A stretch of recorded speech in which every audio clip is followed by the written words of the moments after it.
ඔබේ අත ශතල බව සහ වේදනාව සහ දැඩි බව නිසා ඔබ පෙළෙනවාද? එසේනම් මෙම වීඩියෝ ඔබ සඳහායි.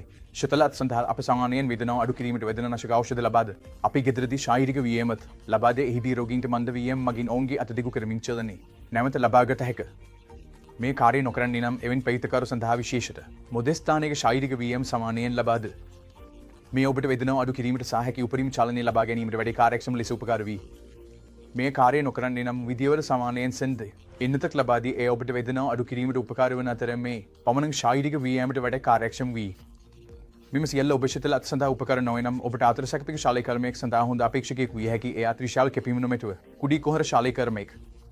ඒ ඇත්තටම අතීතයක් ඇති තරම් එහෙම නැත්නම් වතේ ඉවත් කිරීමට උපකාරී වී සහ ඒ ඔබට උපකාරී වී ඒ ඔබ ශතල අත සිට සේවය ලබා ගැනීමට සහ වේදනාව අඩු කිරීමට සහ හැකි ඉක්මනින් උපරිම චලනය ලබා ගැනීමට විරෝධකයක් ලබාද. එබැවින් කරුණාකර ශතල අතින් පෙළෙන්නේ පාත් සහ කාර්යක්ෂම පොලිතකරු ලබාගත හැකි එබැවින් මෙම ගැටලුව සඳහා අතිවිශේෂයක් සමග උපදෙස් ලබා ගන්න. බොහොම ස්තුතියි.